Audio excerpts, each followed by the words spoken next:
감사합니다. 우리 복지관이 1992년 3월 28일 날 이곳 강남구 개포동에 이 지역사회복지 실천을 위해서 정말 이렇게 30년의 시간을 이제 오늘 보내고 그 30주년을 이렇게 맞이했는데요. 이 초창기에 저도 95년에 왔으니까 그 당시에 우리 기관에 운영했던 그 시간들이 이렇게 기억이 나는데요. 그때 보면은 뭐 지금 아까 우리 교수님들 오셔서 이 지역사회를 이렇게 분위기를 말씀하셨습니다만은 이 지역은 연구임대 그 저소득 밀집 아파트 이외에는 거의 이제 개발 중인 그 벌판이었는데 지금은 어느덧 우리 지역의 중심 지역이 이제 되어가고 있다 생각이 되는데요. 그 초창기에는 우리 대학에 이제 여러 교수님들이 이곳에 이제 그 실천기관을 운영하시려고 이렇게 노력을 많이 해주셨는데, 특별히 기억 남는 분은 그 초기에 김만두 교수님이 이 기관의 그 운영위원장으로서 이 설립을 해야 되겠다 이제 이렇게 말씀하시고 학교와 협의를 해서 이제 이 기관이 설립된 걸로 알고 있고요. 또 초기에 그 교수님들은 김영호 교수님이 우리 여기 3층에 지금은 이제 소담이라고 이제 카페 공간이 되어 있는데 거기가 자원봉사실이었어요. 예.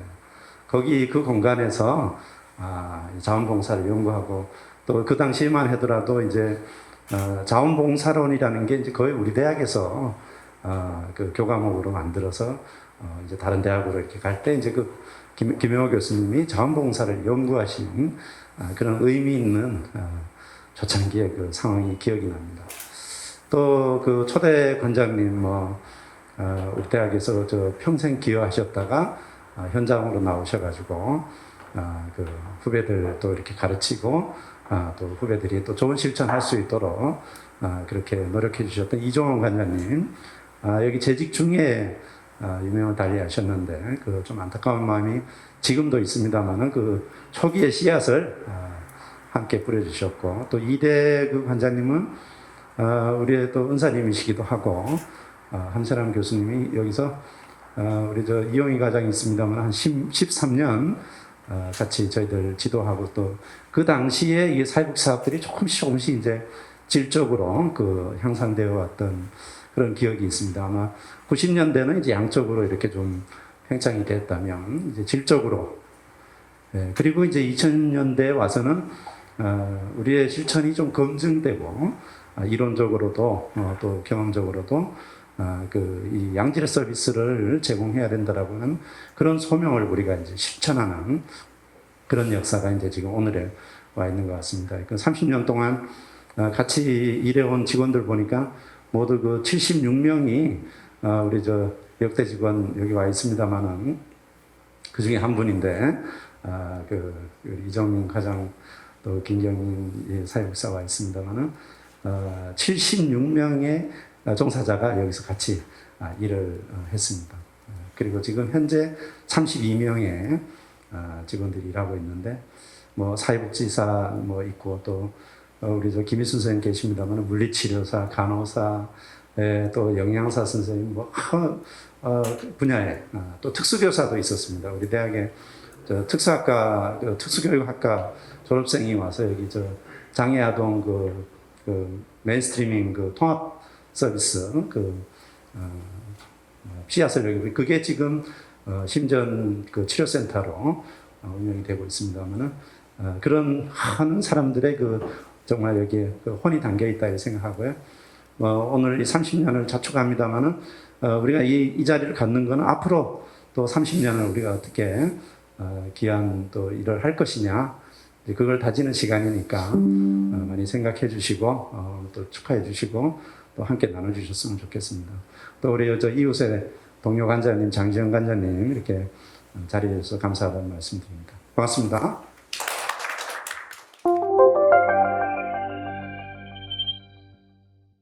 안녕하세요.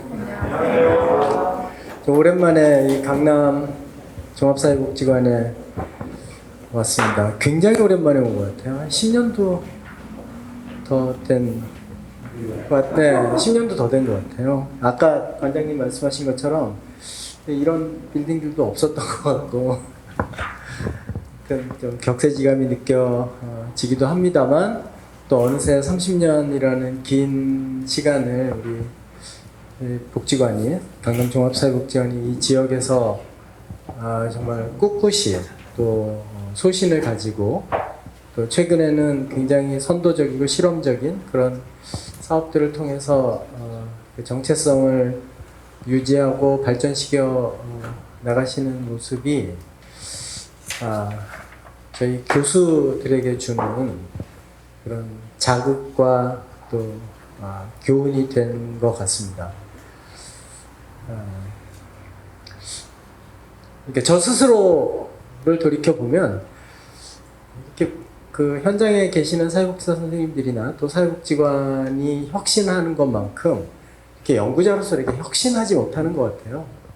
그래서 아무튼 오늘 제가 뭐 강연이라는 순서로 이 앞에 섰습니다만 제가 드리는 말씀을 통해서 같이 미력 하나만 제가 가지고 있는 의견을 선생님들과 공유하고 또 저는 저대로 또 배우는 그런 시간을 가져보려고 합니다. 우리 관장님께서 제게 주신 주제가 바로 이 환경 변화에 따른 사회복지관의 실천 방향이라는 주제입니다. 이 주제는 주신 그대로 제가 제목을 삼았는데 저는 사실 이 주제에 굉장히 관심이 많았어요. 최근 한 10년간, 적어도 한 10년 동안 이 주제에 상당히 천착해 있었다, 이렇게 생각할 수 있습니다. 그러니까 뭐 우리 여기 다른 교수님들도 여러 선생님들이 와 계시지만 교수들이 현장 경험을 갖는다는 게 이렇게 쉬운 일이 아니고 또 여간 부지런을 하지 않으면 자기의 그 연구나 교육을 현장의 실천 사례 혹은 또 실천 그 과정과 결부시키는 것이 이렇게 만만한 일은 아닌 것 같습니다.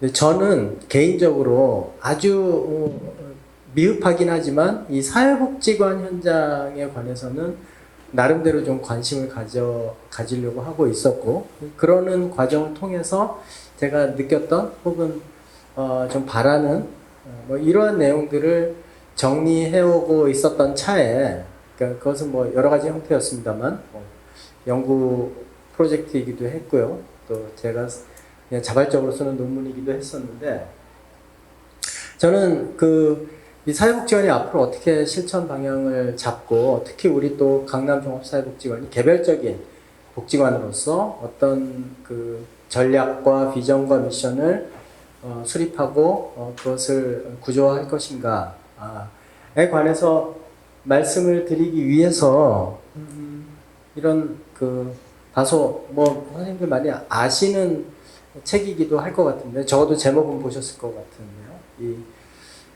레이 커즈와일이라는 학자가 쓴 Singularity라는 책이 있습니다. 특이점이 온다, 이렇게 우리말로는 그렇게 번역이 되는데, 그러니까 뭐 좀 요약적으로 먼저 말씀을 드리면, 우리 사회복지관의 관점에서 볼 때 현재가 그 특이점에 거의 다가가고 있다, 혹은 그걸 지나가고 있다라고 생각을 하고 있고요. 그런 관점에서 우리 사회복지관의 실천 방향의 어떤 수립, 또 혁신, 이런 것들이 필요하다라는 생각을 하게 됐어요. 이 커즈와일의 이야기를 아주 간략하게 요약하면 단순합니다, 사실. 그러니까 이 검은색 완만하게 우상향하는 그래프는 인간의 지적 능력이 발전하는 속도, 굉장히 직관적이죠, 사실. 직관적으로 이렇게 발전할 것이다, 성장해 왔다 라고 보고 있고, 그런데 그 인간의 지적 능력의 결과물로 나타나는 그 과학기술의 발전 속도가 과거에는 인간의 지적 능력이 발전하는 속도에 미치지 못하는, 그러니까 언제나 인간의 능력은 그 결과물로 생산된 과학기술보다 언제나 앞서 있었다고 본 거였죠. 성장하는 그래프의 기울기도 조금 더 가파르고 또 수준도 높고, 그런데 이게 어느 순간 이게 교차하더니 절대로 따라잡을 수 없는 속도로 이 과학기술의 발전 속도가 폭증하더라라고 하는 것이고, 그 교차하는 지점을 이 사람이 싱귤레리티라고 명명을 하게 됐습니다. 그걸 특이점이라고 번역을 하는데, 예컨대 우리가 집에서 라면을 끓여 먹을 때 물이 조금씩 끓다가 점점 끓는 게 아니잖아요. 언제 끓지? 그러다 보면 갑자기 끓기 시작하거든요. 그런 점을 이제 싱귤레리티라고 합니다. 근데 저는 사회복지관과 관련된 환경 변화, 조금 더 거시적으로 보면 뭐 한국 사회복지의 환경, 혹은 뭐 글로벌, 혹은 뭐 더 커즈와일의 견해를 빌리자면 인류 문명사의 관점에서도 그 특이점은 그대로 적용이 되는 것 같다라는 저는 나름대로 생각을 하고 저분의 견해에 동의를 하는 편인데요. 예컨대 우리 뭐 사회복지관의 관점에서 사회복지관이 뭘 하는 곳이냐, 그럼 뭐 지역사회 문제, 또 주민들의 요구, 또 어떤 경우에는 우리 사회복지사들의 상상력 혹은 열정, 이런 것들이 결국은 프로그램, 서비스로 구체화되어서 제공이 되어야 하겠죠. 프로그램이 됐든 서비스가 발전하는 속도가 마치 이 커즈와일이 얘기한 인간지능의 발전 속도처럼 완만하고, 그리고 다른 것과 비교하지 않을 때는 꾸준히 성장하는 것처럼 볼 수 있는데, 우리가 직접 대면하고 있는 우리가 다루려고 하는 지역사회 문제나 요구나 또 사회복지사의 상상력이나 혹은 사회복지사의 열정은 우리가 만들어내는 프로그램보다 훨씬 빠른 속도로 팽창하고 성장한다라는 겁니다. 그러니까 어떤 경우에는 나의 상상이 내가 현재 몸담고 있는 이 기관의 건물, 공간, 혹은 뭐 시간적 제약, 이런 것들 때문에 나의 상상력을 다 발휘할 수 없는 그런 지경이 굉장히 많잖아요. 그래서 우리는 이제 뭐 그 가상 현실의 공간으로 들어가기도 하고, 요새 뭐 메타버스 같은 개념이 도입되기도 하고, 실제로 이제 서비스에서도 그런 것들이 도입되고 있죠.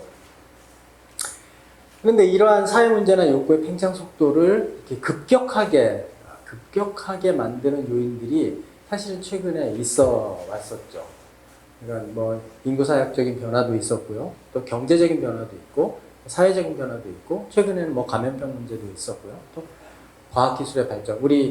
아마 우리 사회복지관에 리빙랩 갖고 있는 곳이 여기밖에 없는 걸로 제가 알고 있어요. 그래서 우리 관장님 굉장히 바쁘게 그래서 바쁘게 되셨죠? 여기저기서 많이 불려다니고 사례도 발표해 주시고 이래야 되는데, 그런 말하자면 그런 테크놀로지의 발전, 이런 것이 우리가 전통적으로 하고 있는 혹은 익숙하게 하고 있는 사업들의 어떤 그 범위나 또 그것들이 성장하는 속도보다 훨씬 빠르게 성장하고 있어서, 마치 아까 커즈와일이 이야기한 그런 골든 크로스가 사회복지 현장에서도 나타난다. 근데 이것은 사회복지관의 현장에서만 일어나는 일은 아니라고 생각해요.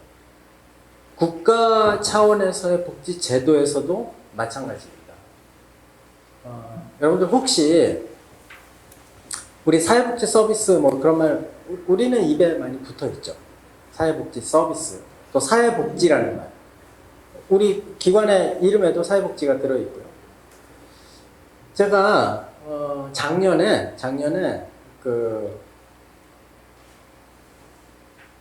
국가는 사회복지라는 단어를 사용할까? 이런 갑자기 괴상한 궁금증이 생겼어요. 그래서 우리 문재인 대통령이 취임한 이후에 당시까지, 그러니까 제가 최근에는 분석을 못했는데, 그걸 작년 가을쯤에 그 문재인 대통령의 모든 연설을 받았어요. 근데 제가 굉장한 사람인 것 같지만 그건 청와대 홈페이지에 가면 그냥 있어요. 누구나 볼 수 있습니다. 그러니까 공식적인 자리에서 한 스피치, 또 국무회의에서 한 모든 발언, 뭐 하여튼 공개적으로 한 모든 발언은 다 파일로 있습니다.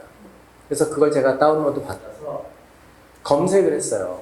우리 대통령님은 사회복지라는 단어를 자기 입술을 통해서 발성한 적이 있을까? 몇 번이나 얘기했을까?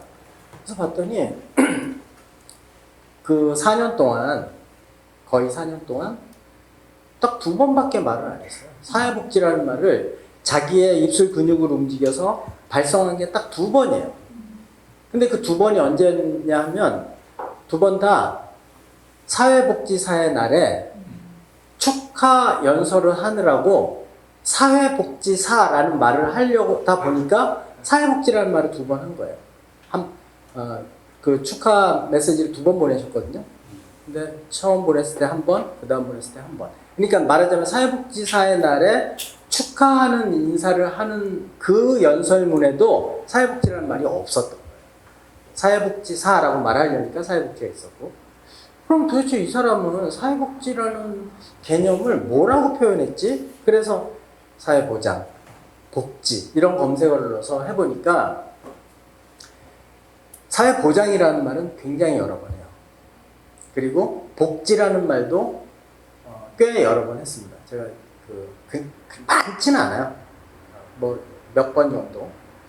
그럼 왜 그 정부나 국가를 대표하는 대통령도 사회복지라는 말을 안 할까? 그래서 보건복지부가 내놓는 공식적인 문서들 그래서 사회복지라는 말이 있나? 그래서 찾아봤어요. 없어요.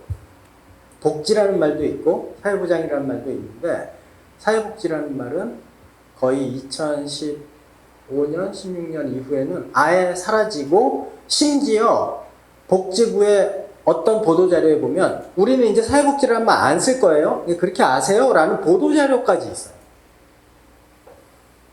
놀랍지 않아요? 그럼 우리는 어디서 헤엄치고 있는 도대체 우리는 어디서 헤엄을 치고 있는 거죠?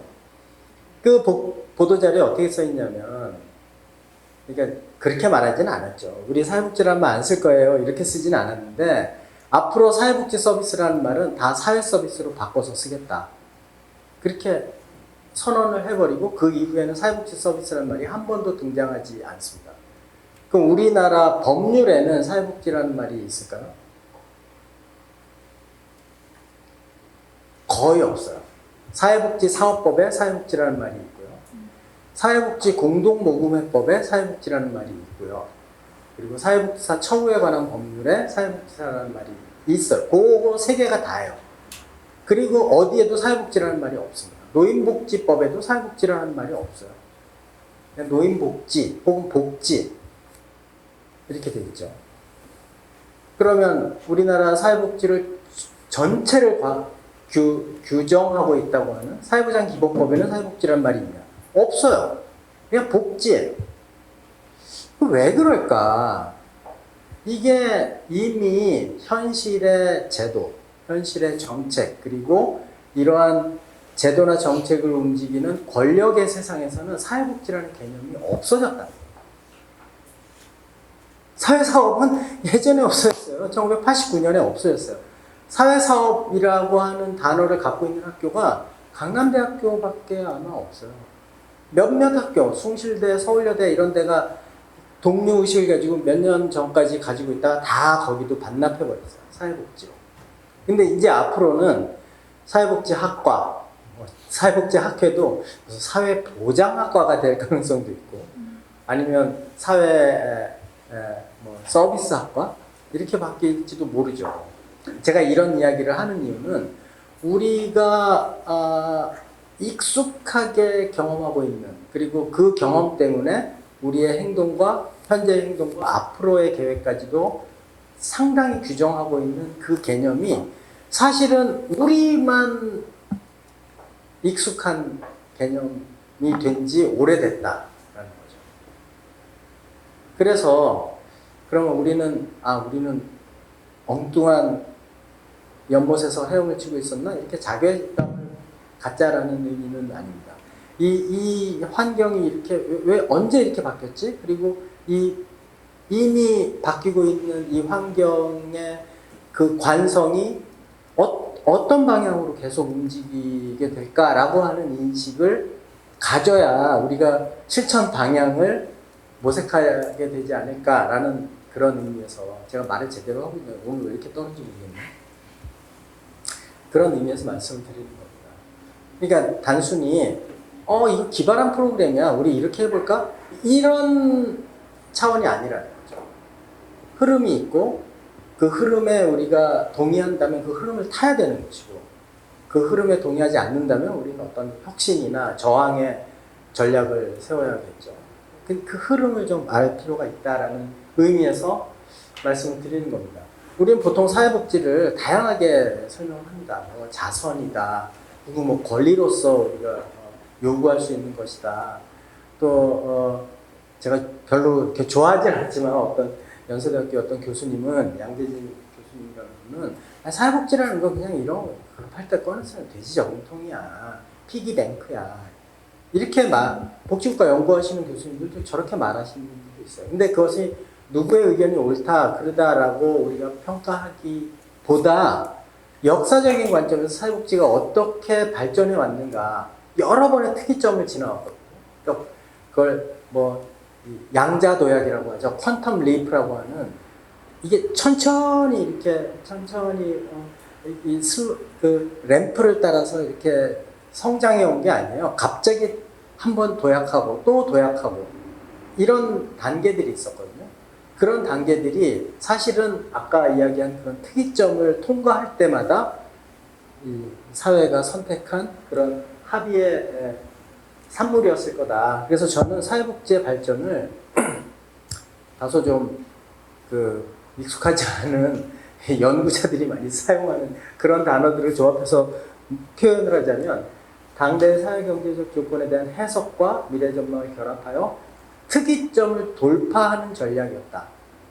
사회복지는요, 우리는 관념적으로 그리고 윤리적으로 도덕적으로 가난한 사람들 혹은 취약한 계층들 혹은 도움을 필요로 하는 사람들에 대해서 우리가 무언가 줄 수 있는 그런 따뜻한 마음씨를 제도화한 것이다. 혹은 나의 이타적인 태도. 그러니까 세상에 뭐 가난한 사람이 있건 착취당하는 사람이 있건 이런 것과 상관없이 우리 모두는 태생적으로 크고 작은 정도의 차이가 있을지언정 다 이타적인 인간들이란 말이죠. 그 이타심을 우리 모두가 가지고 있는 이타심을 프로그램으로 만들자. 그래서 그게 사회복지가 되었다라고 하는 해석에는 저는 동의하기가 어려워요. 그거는 늘상 일어나는 우리들 사이에서의 상호구조이고 서로 돕는 그런 관행이지 이것이 제도화되고 프로그램이 될 때는 사실은 그런 이타심이라든지 동정심이라든지 자비심이라든지 이런 혹은 뭐 아까 양재진 교수님의 견해처럼 아주 기능적으로 뭐 저금통 같은 거 만들어 놓고 필요한 사람이 갖다 쓰도록 하자. 저 전남 구례에 있는 어떤 운조루라는 집에 가면 그 소수대문 안에 큰 쌀통이 있다 그러죠. 그래서 누구나 필요한 사람은 쌀을 가져가라. 복지는 그런 게 아니라는 거예요. 복지는 진짜 전략적인 합의의 산물이다. 그래서 어떤 경우에는 왜 이런 이상한 복지제도가 만들어졌지? 라고 느껴지는 것들도 꽤 많이 있습니다. 그럼 이러한 관점에서 복지관이 그러니까 말하자면 앞으로의 실천 방향을 디자인하고 그것을 실제 우리의 행동으로 만들려고 할 때 이러한 개념들, 그러니까 사회복지의 발전은 그런 특이점을 통과할 때마다 어떤 전략적인 합의를 통해서 만들어낸 그러한 프로그램이나 서비스나 제도의 결과물들이었다라고 하는 관점에 만약 선생님들이 동의하신다면 우리가 경험하고 있는 환경들이 구체적으로 어떤 것이었는가 하는 것을 되돌아볼 필요가 있겠죠. 뭐 지금 코로나 코시국이라고 하죠. 저 굉장히 젊은 사람들 쓰는 말 아니에요? 코시국? 이것도 여전히 아재인가요? 저는 이 코로나 상황을 거치면서 그 사회복지 기관이나 사회복지 제도가 그 당면하고 있는 특이점을 이렇게 더 촉진하는 그런 요인들이 생겼다고 보는데 그 중에 하나가 탈시설. 건물 없어도 되는구나 이런 거예요. 그러니까 예컨대 코로나가 창궐하던 초기에 사회복지관들이 일제히 다 문을 닫았죠. 강남종합사회복지관도 아마 문을 닫았을 것이라고 제가 확신하는데, 그런데 관장님들이나 사회복지사 선생님들은 사회복지관 문 닫은 거 아니었다 이렇게 끊임없이 얘기하셨어요. 우리가 문 닫고 쉰 게 아니다. 우리 뭐 많이 했다. 그 사람들이 뭐 했니? 그랬더니 도시락도 배달하고 뭐 다 했습니다. 아니, 사회복지관에 도시락 배달하는 곳은 아니야.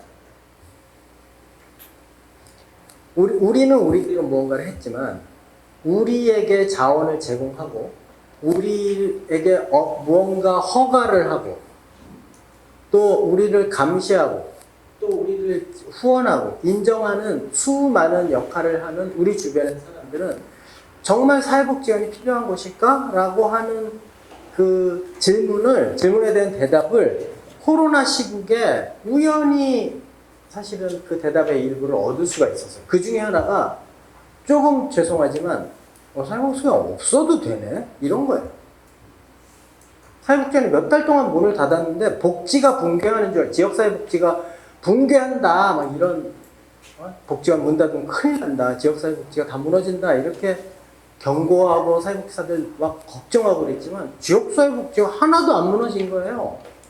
그 누가 무너졌냐? 종이접기 강사, 무슨 자기 얼굴 그리는 거 미술치료 강사, 이런 사람들이 무너진 거예요. 복지는 그대로 다 가요. 이게 탈시설에 대한 그 신념이나 철학을 훨씬 더 가속화시켰다. 그런데도 아직도 어떤 지자체는 어마어마한 복지관을 지어대고 있다. 이게 얼마나 시대착오적이 모르겠어요. 더 큰 비전을 갖고 있는지 모르겠지만, 그래서 저는 이 강남 종합사회복지관의 이 아담한 건물을 사랑합니다. 또 공공민간의 거버넌스 중요성이 굉장히 특히 K방역. 이제는 이제 거의 위드 코로나가 되면서 K방역의 특색이라든지 K방역의 성과물이 이제 그때는 그랬지만 이제는 이제 다 똑같아졌어 이렇게 되고 말았지만, 이 K방역이 처음에 주목받은 거는 이 사람들의 시민의식이거든요. 좋게 말하면 시민의식이고 나쁘게 말하면 어떤 집합주의적이고 전체주의적인 통제에 너무나 익숙한 한국 사람들의 뭐라고 할까요? 순종? 이런 거예요. 그러니까 정치 권력은 시민사회 얼마든지 이 거버넌스나 협력이라는 이름으로 통제가 가능하다라는 교훈을 얻었을 거라고 생각해요. 그리고 실제로 그렇고요. 그리고 플랫폼이죠.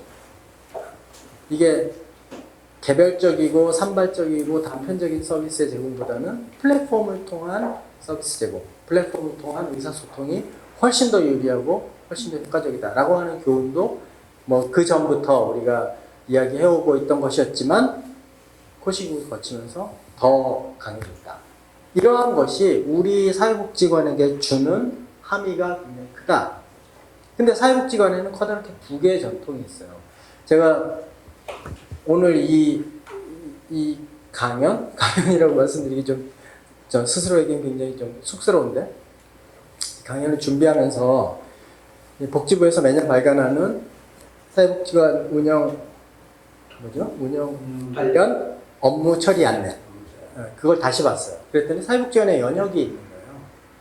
그 복지부에서 그러니까 공식적으로 발행한 사회복지관의 연역에서 최초의 사회복지관은 뭐 태화여자관 이전에 무슨 함경도에 있는 어떤 거였고, 그리고 이제 우리가 대체로 알고 있는 사회복지관, 최초의 사회복지관 태화여자관, 1921년에 태화여자관이다 이렇게 얘기하죠. 그런데 아까 우리 조 관장님께서 잠깐 언급하셨던 우리 김만두 교수님의 생각은 물론 얼마 전에 타계하셨지만 지금 계셨다면 아니야 라고 하셨을 거예요. 사회복지관은 1964년 목포 사회복지관이 시작이야 이렇게 말씀하셨을 거예요. 왜냐하면 최근에 그 경성대 김영종 교수님의 연구, 그리고 우리 현장에 계시는 관장님들이나 오래된 그 선임 사회복지사들은 많이 알고 있었던 아주 재밌는 이야기 중에 하나가 이 목포 사회복지관이에요.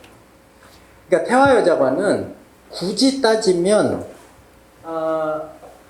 이 인보관하고 특히 인보관과 자선조직협회의 전통을 따르는 자발적인 사회복지 이용시설이라는 점에서 제1호 사회복지관이라고 불리우는 데는 전혀 손색이 없습니다.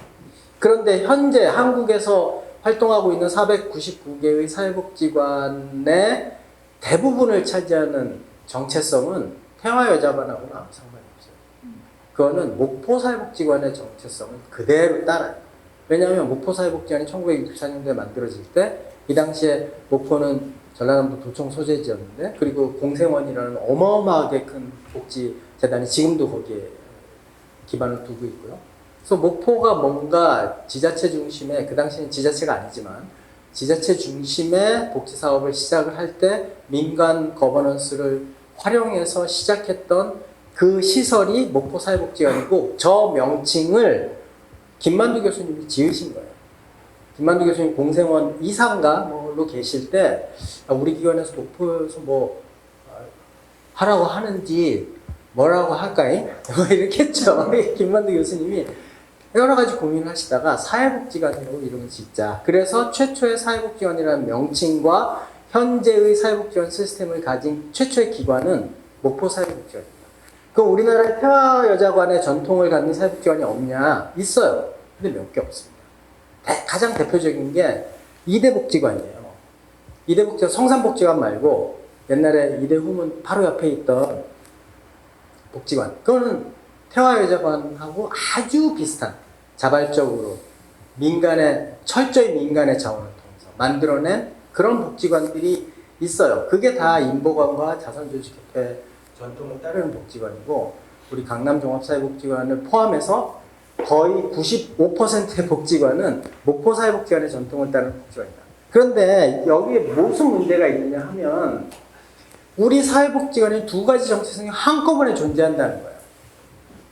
그러니까 우리 사회복지사들은 사회복지관은 민간기관이야. 사회복지관은 지역사회의 자발적인 참여와 협력과 자원동원을 통해서 만들어지고 운영되는 곳이야. 관이 너무 개입해서는 안 돼. 비록 우리가 정부로부터 돈을 좀 받긴 하지만 전체 재정의 45%밖에 안 되니까 우리는 민간기관이야. 라고 하는 태화여자관 이대복지관의 정체성이 우리 마음속에 아주 뿌리 깊게 있어요. 그거는 아마 선생님들이 학교 다니실 때 최정혁 교수님한테 들은 강의로부터 생긴 것일 수도 있고, 다양한, 그리고 선배 사회복지사들의 슈퍼비전을 통해서일 수도 있고, 아니면 스스로 공부해 가면서, 아니면 지역사회복지론에 있는 그 내용을 보면서 형성된 것일 수도 있지만, 그것이 옳고 그르건 간에 그런 정체성이 있다는 건 분명해요. 그런데 또 하나의 정체성은 여러분들이 현실의 업무를 하면서 만들어지는 정체성이에요. 나라 돈 들어갔으면 공공기관이지. 무슨 민간의 자발적인 기관은 무슨 그냥 우리가 하라는 거 해. 그럼 우리는 어떻게 해야 되죠? 그런가? 그럼 월급 올려주세요. 우리를 공무원으로 만들어 주시던가. 뭐 이런, 그러니까 우리가 고집하고 자랑스럽게 생각하는 하나의 정체성과 우리의 요구가 충돌할 때가 많아요. 우리는 민간의 자발적인 소셜 워커들, 프렌들리 비지터들의 어떤 그 피를 물려받은 소셜 워커들이다라고 하는, 그 사람들이 만들어낸 기관이고 그 사람들이 활동하는 기관이다라고 하는 정체성과, 나라에서 하라는 일 하는 곳이니까 그럼 월급 올려주세요. 임금 테이블을 단일화 시켜주세요. 이렇게 말하는 거는 굉장히 충돌하죠. 그래서 우리가 너무 괴로운 거예요.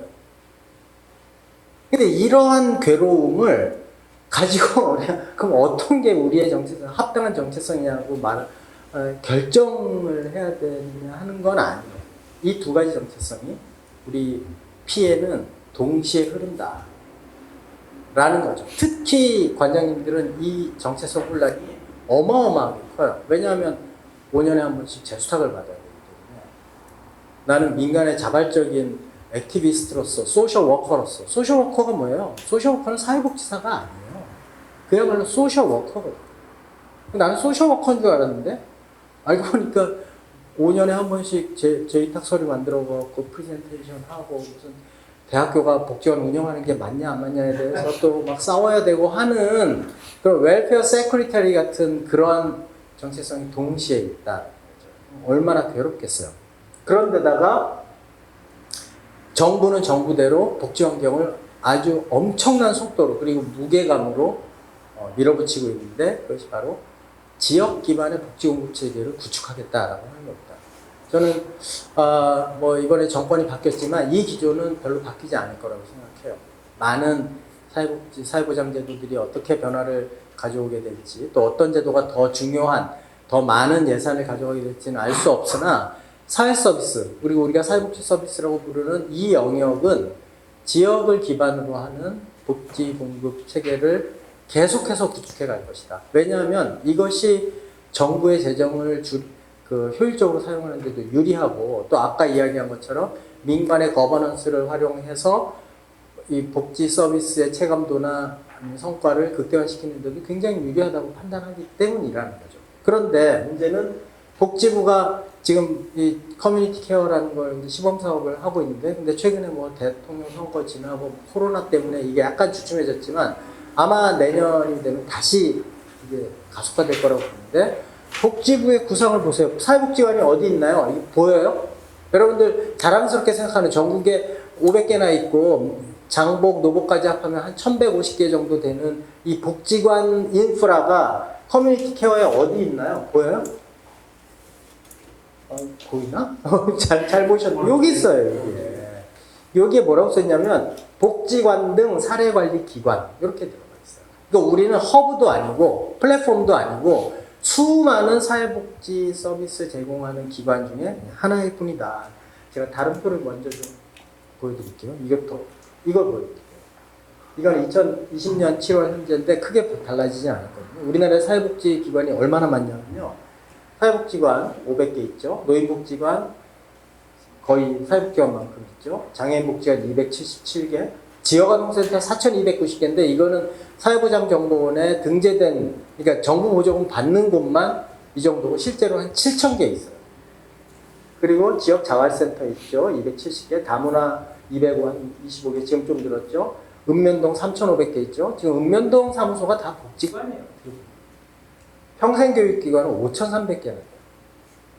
그래서 이거 다 합하면 한 25,000개 돼요. 여기는 5만 개 정도 되는 노인정을 다 뺀 거예요. 노인정이라고 하나요? 경로당. 경로당 수만 개를 뺀 거예요. 경로당 하나당 1년 예산이 한 1, 2억 정도 들어가요. 그럼 사회복지관 별거 아닌 게 되는 거예요. 그러면 사회 서비스가 지역 커뮤니티 케어라고 하는 커다란 이 스트럭처 안에서 사회 서비스가 제공된다고 할 때 사회복지관은 그저 그런 뭐 종이접기 가르치고 학교에서 공사명령 받은 아이들 와서 독수리 교실 같은 데 와갖고 선생님이랑 밀당하고 이러는 기관으로 우리 정체성 계속 가져갈 수 있을까?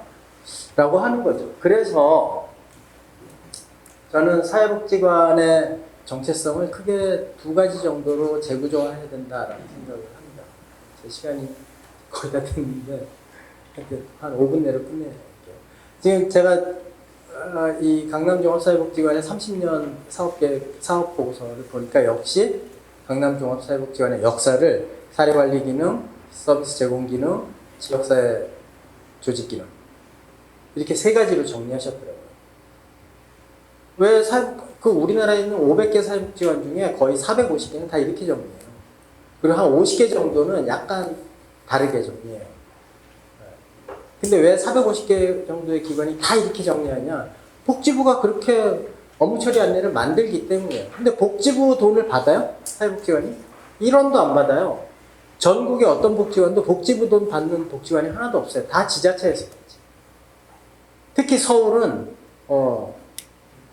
그렇죠. 100% 서울시에서 받아요. 그러니까 복지부가 사회복지관 평가하는 것도 사실 어불성설이에요. 돈도 안 주는데 뭐 평가할 일도 없죠. 그러니까 자기들도 되게 머쓱해해요.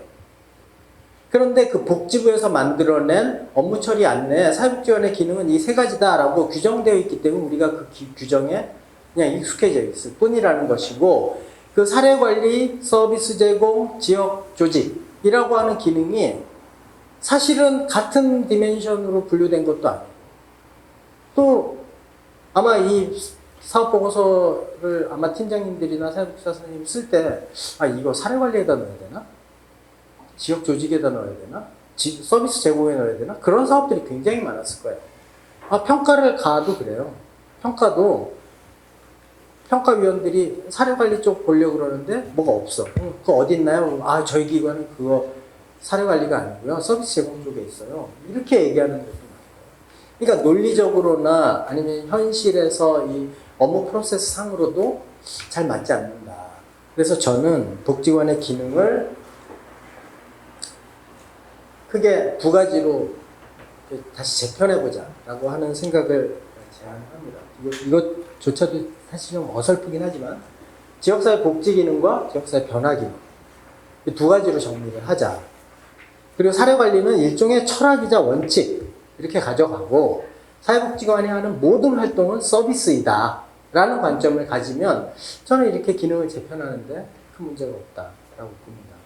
물론 이 이야기는 제가 오늘의 이 강연을 위해서 준비한 건 아니고요. 제가 재작년에 사회복지관협회에서 의뢰를 받아서 뭐 연구까지는 아니지만 아주 작은 미니 프로젝트를 통해서 다른 교수님들과 함께 이제 정리를 한 내용을 여러분들께 소개시켜 드리는 것인데, 아무튼 사회복지관이 이렇게 좀 바꿀 필요가 있다. 그리고 또 하나는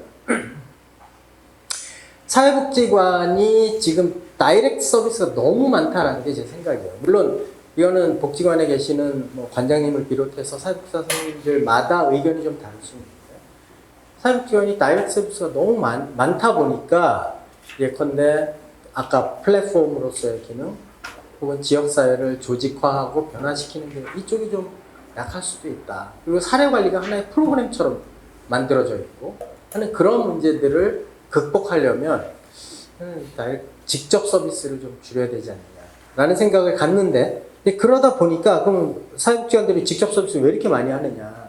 제가 아마 우리 조 관장님 잘 아시겠습니다만, 제가 관장님들하고 여러 차례 그런 FGI도 해보고 만나서 말씀도 나눠보고 그리고 제 나름대로 짐작도 해보면 이유가 하나예요. 돈 때문이에요. 왜냐하면 이게 지자체 사업이 기관 위탁이죠. 기관 위탁 그 방식으로 운영되고 있는 기관인데 돈을 충분히 안 주는 거예요. 그러니까 겨우 월급 정도 사회복지사 월급 정도 줄 수 있는 돈만 주니까 사실은 프로그램 할 돈도 없고 없어요. 그러면 프로그램 할 돈을 어디서 구하냐? 모금에 프로포절 쓰고 기업사회공헌하고 후원자 개발하고 뭐 이렇게 해서 프로그램 예산을 확보를 해야 그 안에 회의비도 있고 무슨 평가비도 있고 그래서 쿠쿠다스도 사고 버터와플도 그래서 살 수 있는 거예요. 저는 쿠쿠다스와 버터와플은 복지관 아닌 곳에서 먹어본 적이 없어요. 다른 사람도 안 사 먹어. 사회복지사들이 제일 좋아하는 과자. 쿠쿠다스와 버터와플. 좀 다른 과자도 좀 사시길 추천을 합니다. 돈이 없어요. 그러니까 이 재정에 대한 압박, 아까 말씀드린 사회복지사들의 창의성과 열정 이런 것들을 실제로 구현해내는 현실적인 자원을 확보하려면 그런 다이렉트 서비스가 필요한 거죠. 그래서 다이렉트 서비스가 너무 많이 늘어난 거예요. 그래서 이제 그런 쪽의 에너지를 쓰기보다 아까 보여드렸듯이 우리나라에는 수만 개의 사회복지 기관들이 다 다이렉트 서비스 하는 곳이거든요. 그럼 사회복지관은 500개 정도 있으니까 장복 노복 합해서 한 1150개 정도 있는 복지관들은 플랫폼이 되자. 그래서 지역 복지의 거점이 되자. 라고 하는 게 이제 제 아이디어입니다. 거기에 뭐 리빙앱 같은 그런 실험적인 어떤 프로그램이나 아니면 그 지역사회의 특성을 반영하는 어떤 서비스들은 결합할 수 있겠죠. 그러나 너무 많은, 그리고 뭐 사회교육 프로그램 어떤 복지관 막 수영장도 해야 되죠. 너무 많다 보니 아까 제가 처음에 말씀드렸던 우리를 혼란스럽게 하는 그 두 가지 트랙의 정체성, 그리고 우리에게 변화를 강요하고 압박하는 그러한 제도적인 상황의 변화들, 이게 사회 서비스가 우리 한국의 복지국가에서 이제 늘어날 곳 사회 서비스밖에 없어요. 뭐 기본소득 이 영역이 어떻게 될지 모르지만 사회 서비스밖에 늘어날 곳이 없고 사회 서비스밖에 논쟁이 치열하게 만들어지는 곳이 없습니다. 근데 그 엄청난 사회 서비스에 대한 니드를 국가가 어떤 제도적 조치들을 통해서 관철할 것이냐. 제가 보기엔 이런 기존에 있는 복지 시설들, 그리고 그나마 지금 조금씩 활동하고 있는 사회경제 조직들 밖에 없다는 거죠. 그럼 사회복지관, 아까 말씀드렸지만, 야, 코로나 때 사회복지관 없어도 몇 달 동안 별 문제 없었는데, 그냥 사회서비스 바우처나 그냥 받아갖고 사업하라고 그래. 라는 정책 결정을 하게 될 가능성이 전 굉장히 농후하다. 이런 생각을 합니다. 그래서 그러한 정책 변화가 우리가 미처 준비하지 못한 상태에서 혹은 준비를 하고 있더라도 우리 예상보다 훨씬 더 빨리 덮치기 전에 우리가 우리 스스로의 정체성, 우리 스스로의 발전 전략, 실천 방향을 먼저 수립하고 먼저 선언하는 게 오히려 더 낫다. 그래서 가장 급진적으로 이야기하시는 교수님, 한림대 최균 교수님 같은 분들은 노복, 장복, 종복이 뭘 구별이 필요하냐. 사회복지관도 다 노복이에요, 사실. 사회복지관 다 노인복지관이나 다름없다.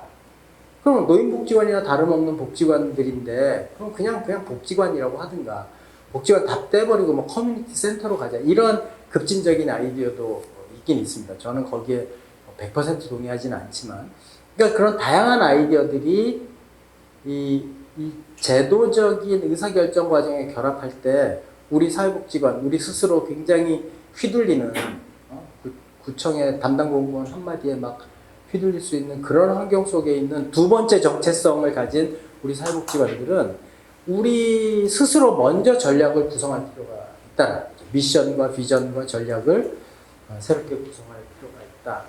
그래서 우리 이런 기능과 그것을 수행하는 전략, 수행 방법들에 대해서는 제가 좀 요약을 해놨으니까 참고를 하시면 될 것 같아요. 그래서 뭐 이 다이어그램으로 그냥 요약적으로 말씀드리면 사회복지관의 역할은 지역복지를 통합하는 거점이 되자.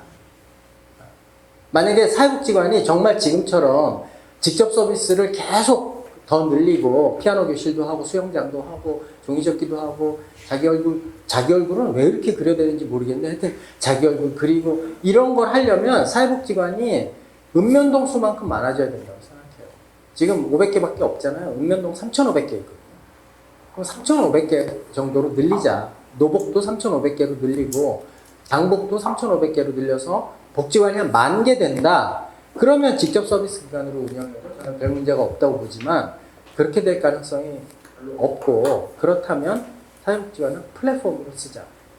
정보의 소통과 주민 조직의 거점, 그리고 실험적이고 선도적인 프로그램의 어떤 실현장, 그래서 국가 정책을 견인할 수 있는 그야말로 리빙 랩이 되는 게 훨씬 더 낫다라는 생각이고요.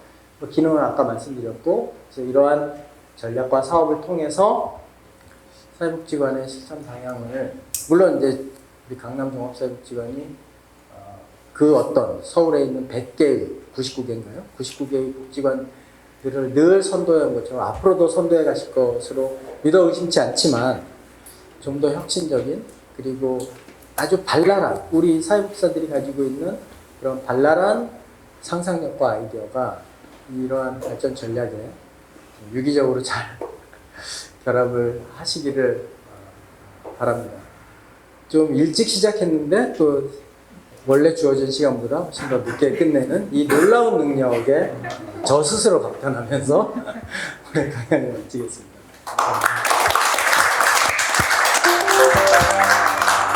네, 감사합니다.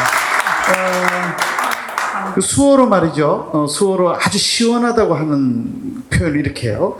뭐 머리가 아주 시원하다, 뭐 수어 통역이 너무 좋다 이럴 때 이게 오른쪽 두 번째 손가락으로 머리를 대고 요 왼쪽 손바닥을 싹 이렇게 쓸어냅니다. 시원하다. 시원하다. 특별히 우리 농인분들이 이런 수화를 쓸 때는 수어 통역이 너무 탁월할 때, 또 어떤 강의나 어떤 메시지가 굉장히 탁월할 때 쓰는데, 오늘 우리 한동우 교수님 기조 강연이 농인들이 수어 통역을 통해서 접하셨다고 한다면 이런 표현을 쓰셨을 것 같아요. 다시 한번 우리 시원하다고 한번 인사 한번 시켰습니다. 시원합니다. 감사합니다. 네. 미셸 푸코라는 사람이 이런 얘기를 하셨어요.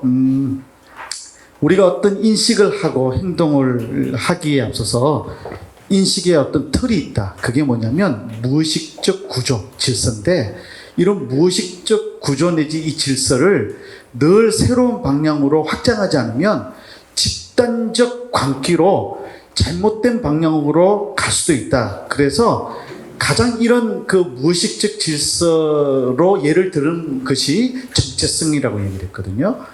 사회복지관의 정체성에 대한 부분을 오늘 아주 중요한 통찰력으로 좀 제시해 주신 것 같아서 저도 굉장히 오늘 큰 도움이 되고 큰 배움이 되었습니다. 강남 종합사회복지관 30년, 참, 그 우리 관장님께서 말씀해 주신 것만 이접해 봐도 참 지난한 세월 동안 묵묵히 이렇게 오신 것 같아요. 천상병 시인이 쓴 나무라는 시가 있는데요. 그 시의 화자인 그 천 시인이 이제 그 꿈을 꿨어요. 꿈을 꿨더니 동네 사람들이 다 한 나무를 보고 저 나무는 썩었다 그러네요. 썩은 나무다. 근데 이제 꿈에서 그 천 시인이 그 나무 썩은 게 아니라고 막 그렇게 했다는 거예요. 그런데 꿈속에서 또 잠을 잔 거예요. 잠을 잤는데 그 꿈에 보니까 썩었다고 하는 그 나무가 확 자라가지고 무럭무럭 자라서 엄청 이렇게 큰 나무로 성장했더란 거예요. 꿈을 딱 깨고 나서 다짜고짜 그 주변에 있는 사람들에게 우리 동네에 있는 저 나무는 썩은 나무가 아니라라고 소리를 치고는 마지막 시의 말미 이렇게 이야기를 합니다. 그 나무는 썩은 나무가 아니다. 많은 사람들이 다 사회적 취약계층에 계신 분들을 향해서 이런저런 부정적인 얘기를 하지만 강남종합사회복지관이 걸어온 지역사회복지 실천의 그 걸음은 썩은 나무라고 하는 사람들을 향해서 절대로 썩은 나무가 아니다. 가능성이 있다. 잘못된 구조와 제도 속에서 정말 힘든 일을 할 때 때로는 사회행동가, 때로는 지역복지운동을 통해서, 또는 지역사회복지 실천의 어떤 탁월성을 구현함으로써 한 사람의 변화와 집단의 변화, 지역사회의 변화를 만들어내는, 그래서 썩은 나무라고 생각되었던 그 인식을 그렇지 않다라고 바꾸어내는 그런 역할을 해왔다라는 생각이 듭니다. 그런 면에서 오늘 사례연구 세미나 굉장히 의미가 있죠. 늘 해왔던 세미나지만 30주년을 맞이해서 하니까 또 더 좀 느낌이 다른 것 같아요. 그죠? 저만 그런 거 아니겠죠? 여러분들. 조금 더 우리에게 와닿는 부분인데, 꽤 많은 사례 연구 보고서가 되어 있는데 참 감사한 것은 우리 관장님께서 그래도 사회복지학 박사 학위를 그 어느 학교라고 말하지 않겠지만 국내 최고의 대학원에서 공부를 하셨어요. 이 정도 되면 박수를 한 번 더 해야 되는 거 아닌가요? 네, 우리 관장님께서 박사 학위를 갖고 계셔서 그런지 모르지만 강남종합사회복지관의 모든 실천이 연구고, 연구가 실천이, 이 연구와 실천이 좀 함께 가는 아름다운 그런 전통을 세워 나가시는 것 같아요. 그런 가운데 또 사례 연구 보고서를 잘 담아내시는데 그 중에서도 세 팀을 딱 이렇게 뽑아가지고 오늘 발표를 하시는 것 같아요. 원래 계획은 제가 좀 더 많은 멘트를 좌장 오랜만에 맡아가지고 이렇게 직접 만난 얘기가 너무 설레가지고요. 아마 그래서 우리 한동우 교수님도 시간 지키는 것이 좀 어려우셨는데 저도 지금 만만치 않아 보입니다. 그러나 좌장의 역할은 시간을 또 잘 지키게끔 해야 하는 게 목표거든요. 그래서 제가 10분 이상으로 넘어가는 팀은 제가 마이크를 뺏는 그런 방법을 취할 수도 있을지 모르니까 가능하면 10분 내외로 뭐 한 1분 정도 넘어가는 거는 뭐 그냥 애교로 봐드리겠지만 더 넘어가면 갑자기 제가 약간 뛰쳐나와서 마이크를 뺏는 사태가 생기지 않도록 해주시면 좋겠고요.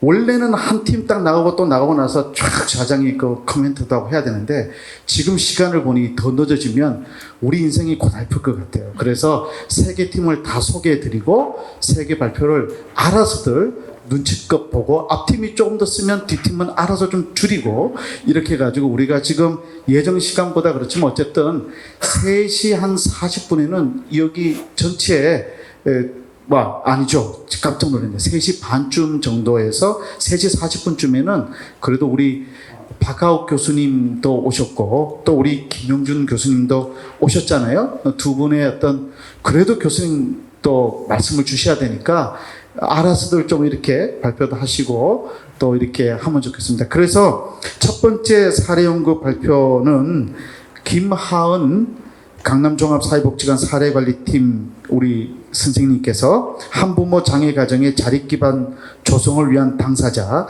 사례관리자의 협력 사례에 대해서 발표해 주시고 그 다음에 두 번째로는 노인특화팀 조윤영 팀장님께서 어르신들의 건강장수 모델 구축을 위한 인지정서 신체기능 강화 프로그램 연구 발표해 주시고 이어서 지역조직화팀 이민지 대리님께서 지역통합운동을 활용한 마을공동체 형성 성과에 대한 실정 연구를 발표해 주시면 좋겠습니다.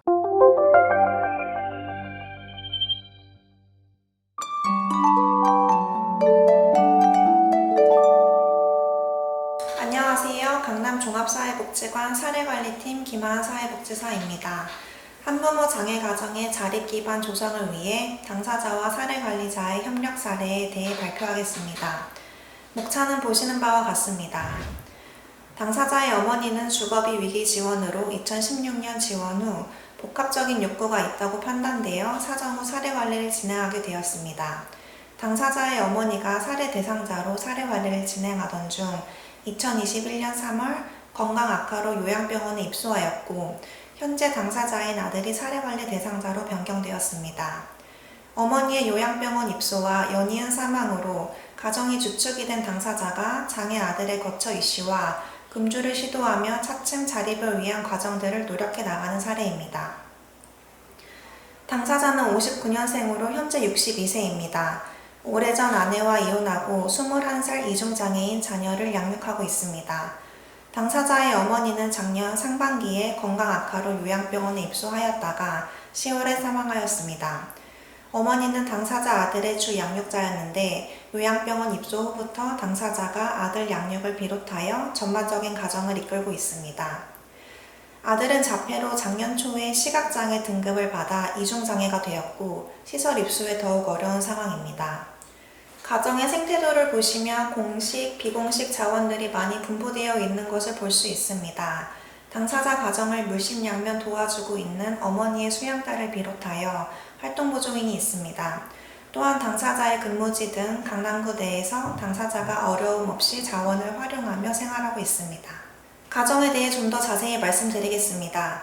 당사자는 부산에서 30년 넘게 원양어선 일을 하다 서울에 올라와 조건부 수급으로 초등학교 환경미화 업무 중에 있습니다. 한부모 가정으로 자폐와 시각장애인 아들을 잘 키우려는 의지가 강하며 그동안 즐겨했던 음주를 조금씩 줄이고 금주하려는 시도들이 진행되고 있습니다. 아들은 2021년 2월 미랄학교 졸업 후 당사자 근무 시간에 가정에서 활동보조인과 생활 중이며 2년 전 망막박리로 시각장애가 되어 주변에 도와주는 사람 없이 활동이 불가합니다. 당사자의 주요 문제에 대한 개인 목표는 임대 아파트에 입주하기, 아들의 시설 입소를 위해 노력하기, 경제적 어려움 완화하기, 한번 술을 마실 때 현재의 주량 대비 반으로 줄이기, 총 4가지로 설정하였습니다. 또한 목표에 따라 당사자와 사례관리자 각 역할을 정하였는데 당사자의 주된 역할로 임대아파트 입주와 관련하여 적극적으로 소통하기, 아들의 시설 입소 알아보기, 술 구매 시 정해진 수량만 구매하기가 있습니다.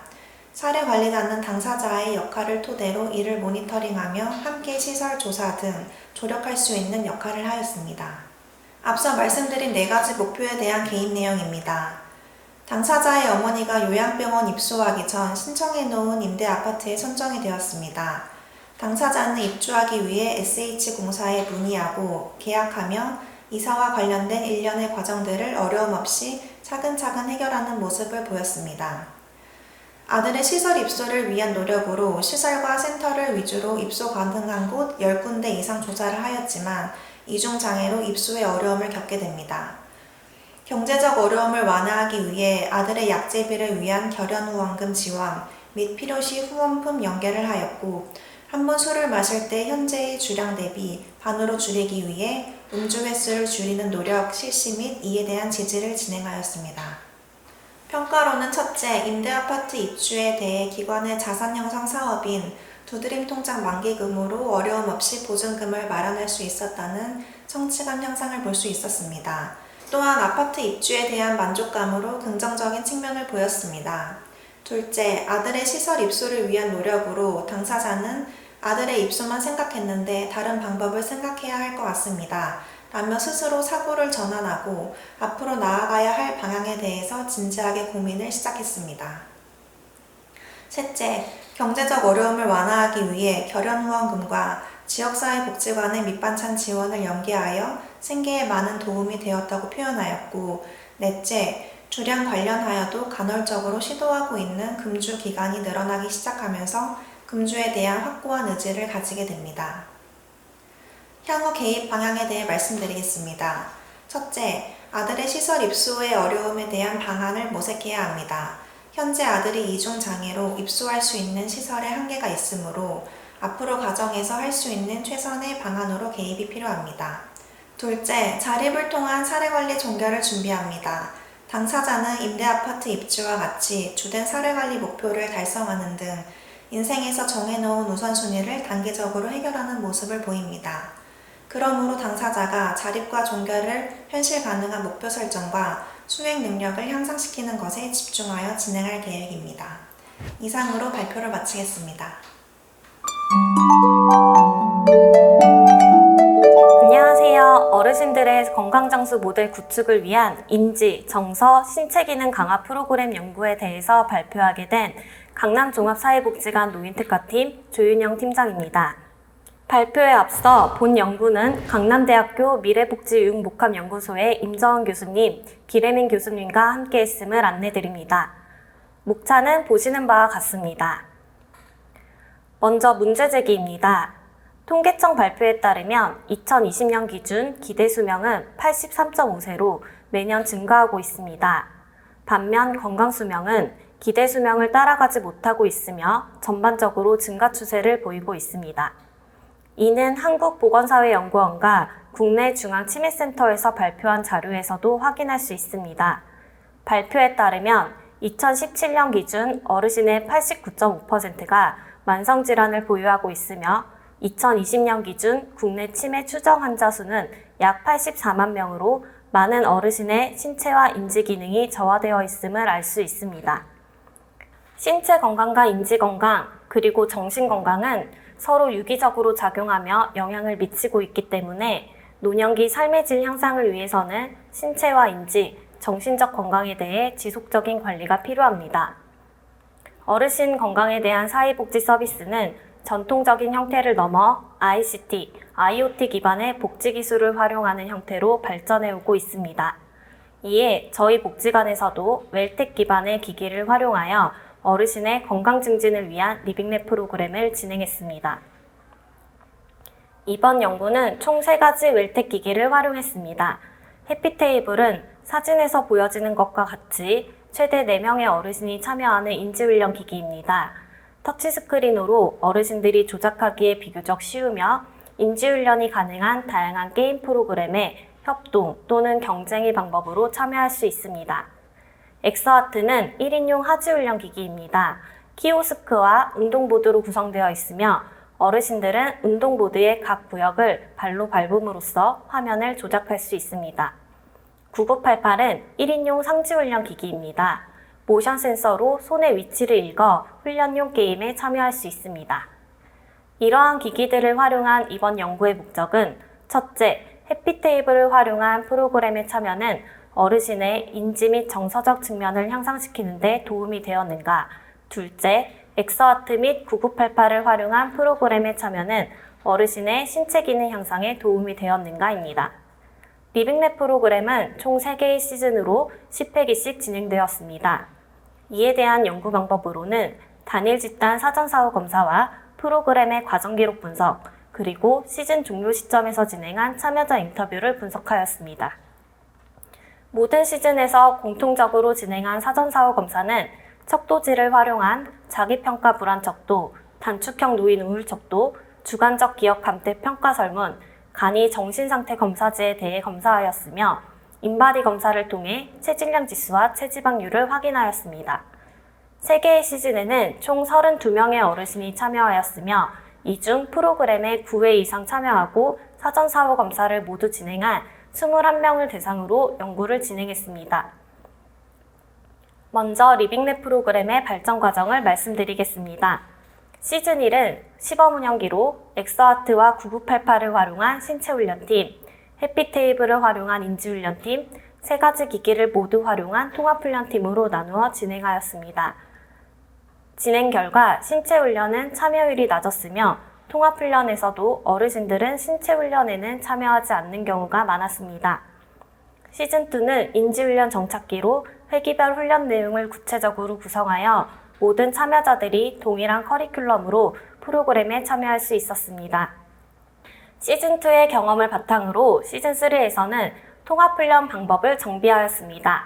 진행 방법에 대해 자세히 살펴보면 시즌3에는 한 팀에 4명으로 구성되어 있으나 모든 참여자가 같은 시간에 참여하지는 않았습니다. 신체훈련 기기는 1인용, 인지훈련 기기는 4인용이었기 때문입니다. 2명씩 조를 지어 A조는 혈압 체크와 스트레칭, 신체훈련을 먼저 진행하고 B조가 도착하면 인지훈련을 함께 진행했습니다. 인지훈련이 끝나면 A조는 먼저 귀가하였으며 B조는 남아 신체훈련을 이어갔습니다. 이러한 방법으로 참여자들은 매 회기 9988 2종류, 엑소아트 2종류, 그리고 해피테이블 4종류의 훈련 프로그램에 참여할 수 있었습니다. 이 자료는 그동안 진행한 해피테이블 훈련 프로그램 중 일부입니다. 보시는 바와 같이 기억력, 유연성, 주의력, 반응력 향상을 위한 훈련으로 구성되어 있습니다. 다음은 사전사후 검사 결과입니다. 인지적 부분에서 진행한 주관적 기억 감퇴 평가의 경우 점수가 높을수록 개인이 지각하는 기억력 감퇴 수준이 심각한 것을 의미하는데 사전사후 검사 결과 평균 5.23에서 4.84점으로 미비하지만 점수가 낮아진 것을 볼 수 있습니다. 치매 선별 검사로도 사용되는 간이 정신상태 검사의 경우 점수가 낮을수록 인지기능 장애가 있는 것으로 평가하는데 평균 24.85점에서 27.15점으로 증가하며 유의미한 결과를 확인할 수 있었습니다. 다음은 정서와 관련된 사전사후 검사 결과입니다. 자기평가 불안 척도와 단축형 노인 우울 척도 모두 점수가 높을수록 불안하거나 우울함을 의미합니다. 불안 척도는 평균 13.42에서 13.23으로 미비하게 낮아졌으며 우울 척도도 평균 6.42에서 5.38점으로 낮아진 것을 확인할 수 있습니다. 신체적 변화에 대한 사전사후 검사 결과 체질량 지수는 평균 25.01에서 24.7로 감소하였으며 체지방률은 평균 33.83에서 32.83으로 감소하며 긍정적인 변화를 확인할 수 있었습니다. 다음은 과정 기록에 대한 분석입니다. 게임별 기록된 점수를 분석한 결과 유의미한 결과값은 해피테이블 게임 6종이었습니다. 6종류의 차수별 게임 점수를 보면 증가와 감소를 반복하고는 있지만 전체적으로 증가 추세임을 확인할 수 있습니다. 다음은 참여자 인터뷰 결과입니다. 인지 기능의 변화에 대한 질문에는 변화를 자각한 참여자보다 치매 예방에 대한 기대를 가지고 있는 참여자들이 많았습니다. 반면 신체 기능 변화에 대해서는 걷는 게 수월해졌다, 팔이 더 잘 올라간다 등 긍정적인 변화를 스스로 자각한 참여자가 많았습니다. 이번 연구를 통해 본 프로그램이 참여자들의 인지, 정서, 신체적 기능 향상에 긍정적인 영향을 미치고 있음을 확인했습니다. 이에 앞으로도 어르신들의 건강 장수를 위해 리빙랩 프로그램이 확대되기를 기대하며 다음과 같이 제언합니다. 첫째, 프로그램 참여율의 증가와 적극적인 홍보가 필요합니다. 일반적으로 통계적 분석을 위한 최소 표본수는 20에서 25명입니다. 본 프로그램의 참여자는 32명이었으나 일부 참여자들의 참여율 저하로 연구 대상자는 21명이었습니다. 전반적인 사전사후 결과 분석은 가능했으나 시즌별 커리큘럼의 변화로 게임 기록에 대한 과정 분석에 한계가 있었습니다. 이 프로그램의 경우 동시 진행 가능한 인원이 4명으로 제한되어 있기에 프로그램 정원을 확대하는 데에는 한계가 있습니다. 이에 참여율을 높일 수 있는 방안이 필요합니다. 2021년 사업 진행 결과 홍보 시점에서 사업에 대한 이해가 낮았던 참여자들의 중독 탈락 문제가 있었습니다. 이에 홍보 진행 시 명확한 사업 안내를 통해 참여율을 높이고자 합니다. 둘째, 참여자들의 신체 특성에 따른 개별화가 필요합니다. 동일한 커리큘럼으로 프로그램을 진행하더라도 참여자들의 신체적 특성, 당일의 컨디션에 따라 신체 훈련은 참여가 어려울 수 있습니다. 이러한 참여자의 특성이 참여 배제로 이어지지 않고 개별화된 커리큘럼으로 어르신의 건강 장수를 도모할 필요가 있습니다. 셋째, 웰텍 기기를 활용한 사업의 확대입니다. 이번 연구 성과에 따라 리빙랩 프로그램은 올해도 지속될 것입니다. 본 사업은 강남대학교 미래복지융복합연구소와 여러 복지기관에서 함께 진행하고 있습니다. 참여 기관들 간의 네트워크를 통해 사업 발전에 시너지가 있을 것으로 생각되며 나아가 사업의 대상층도 다양해지기를 기대합니다. 이상으로 발표를 마치겠습니다. 감사합니다.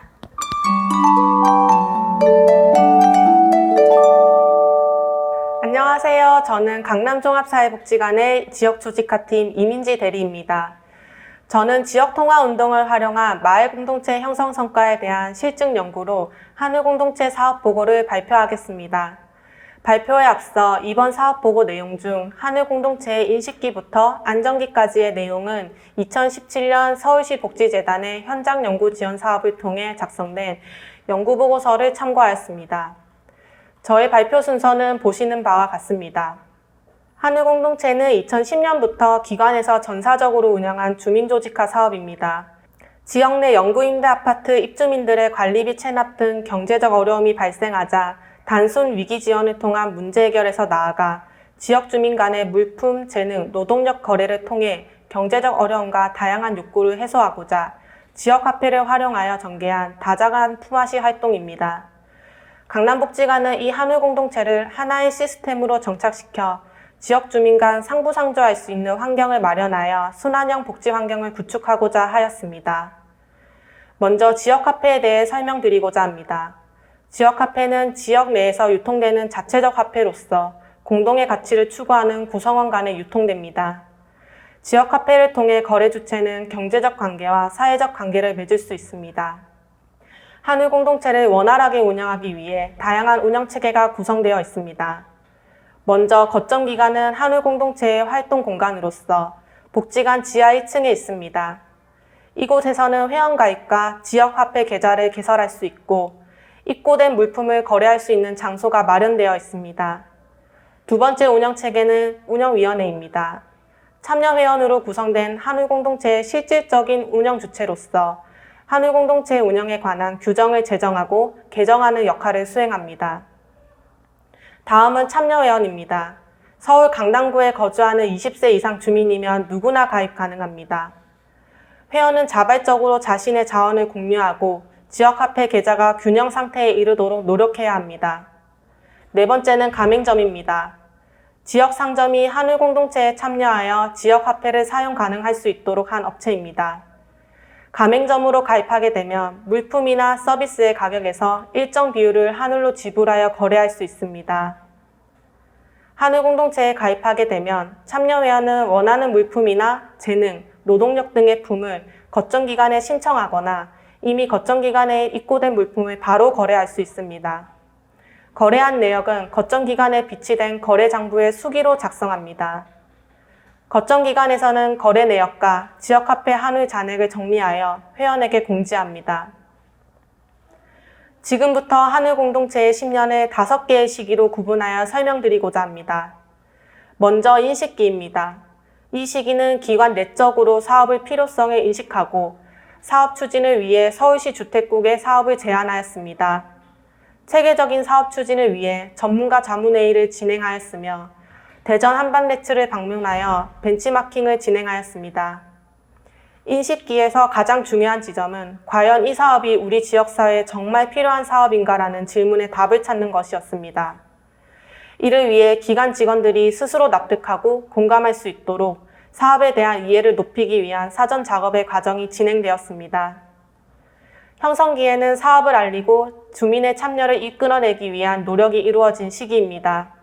먼저 사회복지사, 코디네이터, 회원의 역할을 명확하게 수립하고자 하였습니다. 사업 초기 주도적인 역할을 해야 됐던 담당 사회복지사는 교육 참가, 스터디 등 많은 노력을 해야 했으며 이를 현장에서 적용하기 위해 주민 설명회를 개최하고 운영 매뉴얼을 발간하는 등의 노력을 하였습니다. 이 시기에는 사업이 시작되면서 거래 규모가 확대되고 그 과정에서 회원 간의 교류가 활성화되기 시작하였습니다. 다만 가맹점 관리가 미흡하여 상점의 참여 의사가 지속되기 어려운 점이 있었으며 당시 홈페이지를 통한 거래를 진행하고자 하였으나 회원 중 대다수가 고령의 어르신이었기 때문에 이를 활용하는 데 한계가 있었습니다. 또한 복지관 중심의 사업 추진으로 사회복지사 1명, 코디네이터 2명의 인력으로 사업을 추진하는 데 모든 역량이 집중되었습니다. 이에 회원의 역할을 강화하여 그들이 공동체의 주축이 되기 위한 노력이 필요한 시점이었습니다. 확대기는 회원 관찰을 통해 그들의 재능을 발견하고 연계하는 데 집중했던 기간입니다. 사업 운영 측면에서는 서울시 복지재단 등을 통해 예산 지원을 받아 사업을 안정적으로 운영할 수 있었습니다. 하지만 이는 지원처의 특성에 따른 사업 구성에 필요한 부분이 있었기 때문에 자유로운 사업 기획과 운영에 어려움이 있기도 하였습니다. 더불어 이 시기는 운영위원회가 만들어지는 시기입니다. 이들은 주요 사안에 대해 논의하고 그 결과를 복지관에 전달하여 한우 공동체의 문제를 복지관에 협의해 나가는 리더 역할을 수행하였습니다. 이 시기에 뜨개질, 영어 등 재능에 대한 대가를 한울로 지불하는 소모임이 다수 개설되었습니다. 더불어 공동체 내 주민 간의 교류가 활발해지면서 회원 수는 더욱 증가하고 이는 거래량의 증가로 이어졌습니다. 안정기는 외부 기관의 예산 지원이 종료되면서 한울 공동체의 자립 이슈가 대두되었으며 운영위원회를 중심으로 회원 의견을 수렴하여 연회비 제도를 2016년부터 도입하게 되었습니다.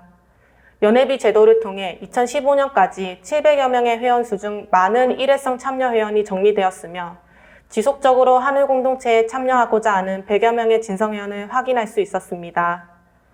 이 시기에는 한울 공동체의 운영 체계가 점차 안정화되면서 참여 주민들 간의 재능 나눔 교류에 더욱 집중하였습니다.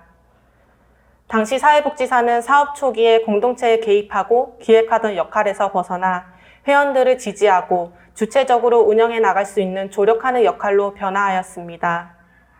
하지만 안정기에는 운영의 중심이 되는 중장년층인 운영위원회의 소진이 심화되고 있는 상황이었으며 회원의 평균 연령이 상승하면서 고령 회원들의 수동적 경향으로 인해 회원 주도 활동을 구성하여도 운영위원이나 담당자가 개입하지 않으면 지속적으로 운영하는 데 어려움이 있었습니다.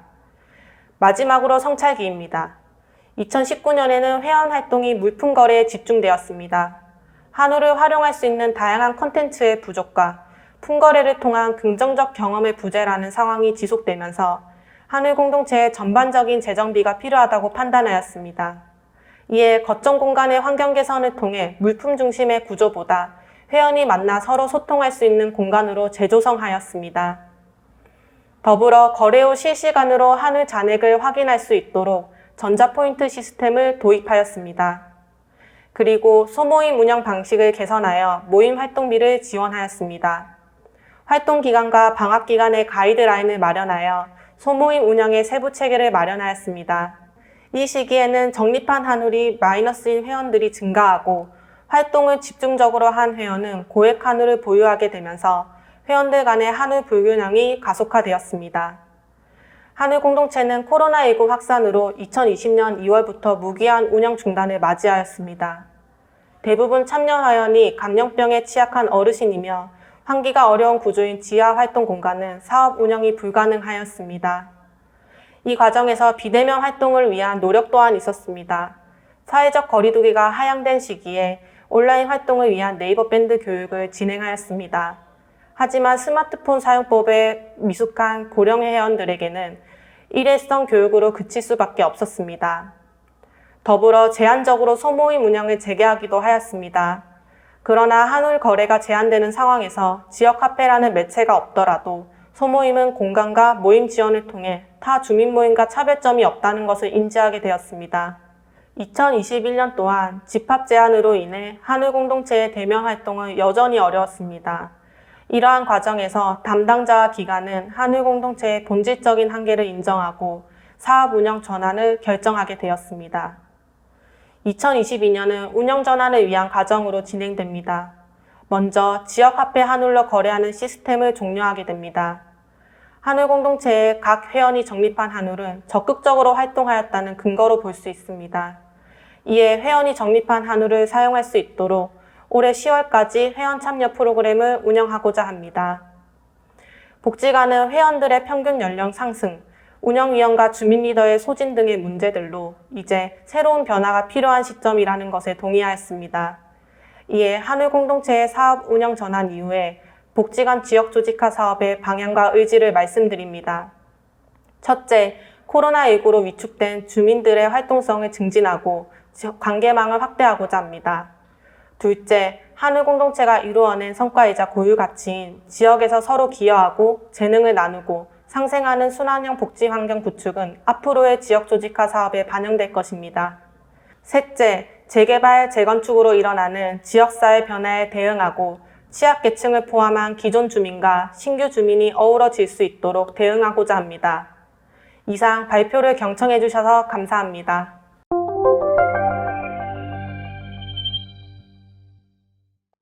네, 반갑습니다. 소개받은 강남대학교의 박하욱입니다. 이렇게 귀한 자리에 초대해 주셔서 대단히 감사드려요. 굉장히 소수정예만 참석하도록 이제 해주신 것 같은데, 네, 이렇게 우리 강남복지관의 30주년 자리에 또 사례연구 세미나가 거의 2009년부터 시작된 걸로 네, 연역을 받습니다. 거의 13살이 됐네요.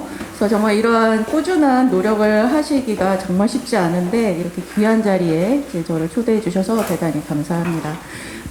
아마 그 자료집의 뒷편에 보시면 저희 토론문은 이제 수록이 되어 있습니다. 네, 워낙에 시간에 압박이 있으니 네, 토론문의 상세한 내용은 좀 참조를 해주시기 바라고요. 제가 이 사례 연구 지금 자료집에는 사실 3개의 사례가 이제 수록이 되어 있는데 오늘 아쉽게도 이제 한 분의 사례만 발표를 들었습니다. 그래서 앞부분에 있어서는 제가 조금 그 전반적인 3개의 사례를 아우르는 저의 소견을 말씀을 드리고 그다음에 후반부에는 우리 발표를 해주신 김하원 선생님의 사례를 중심으로 이제 몇 가지 토론을 하고자 합니다.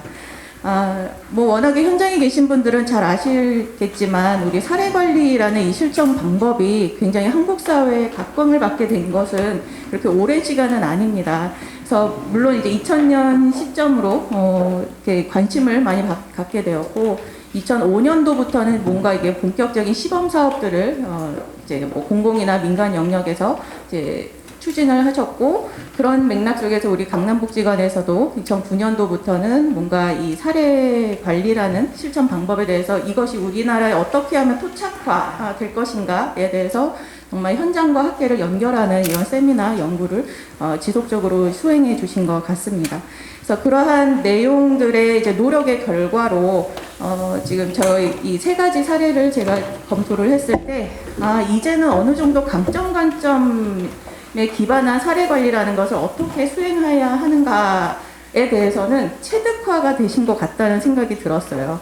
그래서 이제는 뭐 당사자와 함께 합의한 목표를 도출해내기, 그리고 이제 사례 관리자가 주도권 갖지 않기, 이런 부분들에 있어서는 그것이 뭐 누군가가 어떻게 해야 한다라는 것을 이렇게 지침화하지 않았음에도 불구하고 이 사례 현장에 계신 선생님들이 충분히 체득화된 그런 고난도의 기술을 잘 발휘하고 계신다, 이제 그런 생각을 하면서 이제 볼 수 있었습니다. 그래서 특히 이제 오늘 사례집에 수록된 이제 사례들을 나중에라도 여러분들이 좀 살펴보시면 좋겠는데요. 당사자와 합의된 목표를 도출하는 것뿐만이 아니라 제가 굉장히 이 선생님들이 애를 많이 쓰셨구나라고 또 느꼈던 부분이 무엇이냐면 우리가 당사자뿐 아니라 그 가족 체계라고 하는 것을 단순히 자원이라고만 볼 수 있거든요. 자, 그런데 이 녹아져 있는 사례 내용들을 이제 보시면 가족 구성원 한 사람 한 사람들이 같이 어떻게 역동을 하면서 그 당사자가 당면한 이슈들을 해결해 갈 수 있도록 이렇게 합의점을 도출할까, 이제 그 부분에 있어서도 굉장히 노력한 부분들이 녹아져 있는 것을 볼 수가 있었습니다. 자, 그리고 또한 작지만 그런 의미 있는 성과들, 그것에 대해서 계속적으로 당사자에게 알려드리고 피드백을 드리면서 함께 성장해 가는 그런 과정들을 정말 기록하는 것 자체가 또 굉장히 고충이실 터인데 굉장히 상세하게 잘 작성을 해주셨다라는 생각을 이제 하면서 보았습니다. 그래서 그 부분들을 여러분들이 나중에 자료집을 통해서 꼭 보셨으면 좋겠고요. 오늘 발표해 주신 이제 김하원 선생님의 자료들을 또 살펴보면 이제 굉장히 잘 정리가 됐다라고 드러나는 부분들이 특히 또 해결 중심 기법, 상담 기법들을 이제 훈련 받으시면서 본인이 담당하신 사례에 정말 충실하게 어쩜 이렇게 학생처럼 하나하나 담아내려고 애를 쓰셨을까라고 느낄 만큼 그 단계별로 정리가 잘 되어 있어요. 그래서 특히 이런 신뢰관계라는 것을 토대로 당사자의 어떤 잠재력, 보이지 않는 잠재력에 대한 신뢰를 이 사례관리자가 잃지 않고 정말 특히 또 당사자가 속한 환경체계에서 숨겨져 있는 잠재력이라는 게 무엇일까라는 것을 같이 고민하면서 가신 부분들이 잘 드러나는 것 같습니다. 그래서 더불어 이 당사자가 스스로 하실 수 있는 것부터 하자라는 것이 뭐 강점에서도 이제 주요한 포인트이고 또 해결 중심 상담 기법에서도 당사자가 처한 그 지점에서부터 시작하자라는 것이 이제 작성이 되어 있는데요. 이제 그러한 것처럼 이 아버지 가정, 장애 자녀를 둔 아버지 가정에 있어서 정말 그분이 하실 수 있는 것부터, 그러니까 자칫 잘못하면 우리가 얼마나 사례관리자 선생님들이 역량이 크세요. 그래서 그 정도면은 신속하게 저희가 찾아서 알려드릴 수도 있을 터인데 이제 그분이 스스로 어떤 기관을 자녀를 이제 위탁할 수 있는 어떤 기관이나 시설을 알아볼 수 있도록 지원을 하고 또 그 부분에 있어서 어떠한 걸림돌이 생겼다 했을 때 그것을 어떻게 해결하면 좋을지를 같이 상의하는 그러한 과정들이 잘 정리가 된 것 같습니다. 그래서 그런 부분에 있어서는 굉장히 칭찬해드리고 싶고요. 그다음에 그리고 또 선생님들이 노력하시면서 굉장히 포인트가 이렇게 드러나는 것이 이 비공식 자원들을 잘 발견하셨다라는 생각이 드는 거예요. 그래서 보통 우리가 사례관리라고 하면 이제 공공과 민간의 자원들을 잘 협력시켜서 이제 조화롭게 가져가야 한다라고는 알고 있는데 사실 엄밀히 말하면 이 사례관리라고 하는 것이 공공의 자원으로만 막 연계되기가 굉장히 쉽거든요.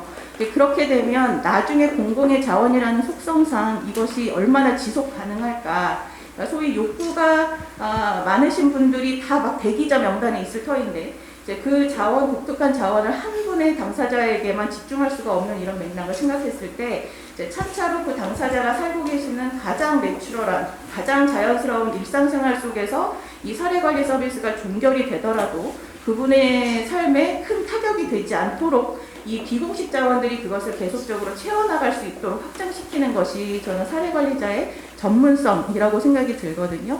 그래서 그런 부분에서 이 아버지 가정의 이제 주변 환경체계를 봤을 때 이제 꾸준히 밑반찬을 제공해 주시는 이 돌아가신 어머님의 수양딸 역할을 하시는 분의 그 역할들을 인정해드리고 이제 그 서비스가 밑반찬 서비스로 대체가 되지 않도록 계속 이분들 그 비공식 자원들이 살아 움직일 수 있도록 그렇게 하는 역량도 잘 드러난 것 같습니다.